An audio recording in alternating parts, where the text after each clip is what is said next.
स्वागत है दोस्तों। आज की इस वीडियो में हम बात करेंगे कि भगवान विष्णु को ही धरती का रचयिता क्यों माना गया। तो इस विचार को समझने के लिए हमें हिंदू धर्म के दार्शनिक और धार्मिक दृष्टिकोण को समझना होगा। हिंदू धर्म में ब्रह्मा का कॉन्सेप्ट है जो सभी वस्तुओं का आधार है, और विष्णु को उनमें से एक प्रमुख देवता माना गया है जो जगत के सृष्टि, पालन और विनाश के कार्यों को संभालते हैं। विष्णु को त्रिदेव यानी ब्रह्मा, विष्णु और शिव का एक हिस्सा माना गया है, जिसमें विष्णु को पालनकर्ता यानी दुनिया और सभी जीवों का पालन करने वाला, विष्णु की सृष्टि और रखवाली की कार्यवाही उनकी सगुण रूप में सभी जीवों और पृथ्वी के जीवन के लिए एक महत्वपूर्ण और स्थिर आधार है।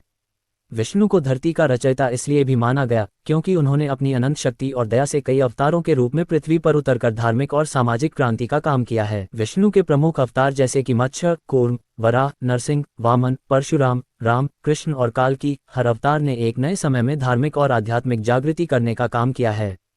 ये अवतार हर समय में सामाजिक और धार्मिक असंतुलन को सुधारते हुए लोगों को सत्य और धर्म के पथ। विष्णु के इन अवतारों की कथाएं जो पुराणों और ऐतिहासिक ग्रंथों में वर्णित हैं, हमें ये दिखाती हैं कि भगवान विष्णु अपने अनेक रूपों में पृथ्वी पर आकर जीवों की रक्षा करते हैं और उन्हें धर्म के मार्ग पर चलने का मार्गदर्शन देते हैं। विष्णु को धरती का रचयिता माना गया इसलिए भी कि उनका मूल उद्देश्य सृष्टि का पालन करना है। उन्होंने अपनी दिव्य शक्ति से सभी वस्तुओं और जीवों का जन्म दिया और उनका पालन करते हुए उन्हें अपने धार्मिक और आध्यात्मिक उद्देश्यों के अनुसार जीवन जीने का मार्गदर्शन दिया।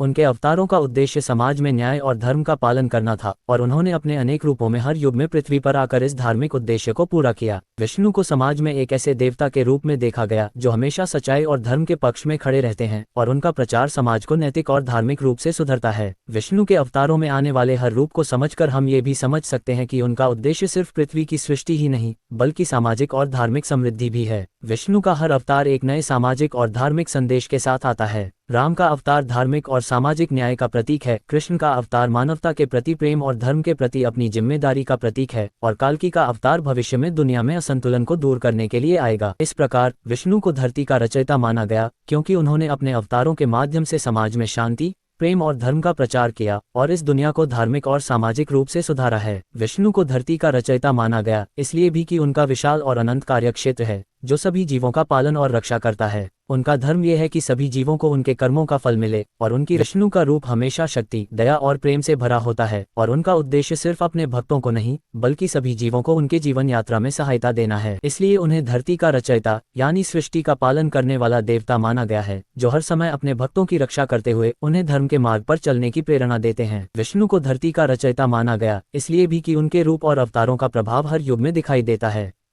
विष्णु के हर अवतार ने अपने समय में अपने योगदान से दुनिया में धार्मिक और सामाजिक सुधार किया। विष्णु के द्वारा दिए गए उपदेशों ने समाज में न्याय और सत्य की स्थापना की, और उनके हर अवतार का उद्देश्य दुनिया को एक बेहतर स्थिति में लाना था। ये बात हमारे लिए एक संदेश है कि हमें अपने जीवन में भी धर्म और सत्य को अपनाना चाहिए ताकि हम भी अपने कर्मों से दुनिया में एक सुधार ला सकें। इस प्रकार भगवान विष्णु को धरती का रचयिता माना गया क्योंकि उन्होंने अपने अनेक अवतारों के माध्यम से दुनिया को धर्म के पथ पर चलने का मार्गदर्शन दिया, और उनके कार्यों ने हर युग में समाज में सुधार और सत्य का प्रचार किया। उनके विचार और अवतारों की कथाएं हमेशा हमारे लिए प्रेरणा का स्रोत रही हैं, और उनके प्रचार से समाज में एक ऐसा वातावरण बनाया गया है जिसमें धर्म, न्याय और शांति का प्रचार हो। अगर वीडियो पसंद आई हो तो लाइक करें और सब्सक्राइब करना ना भूलें। धन्यवाद।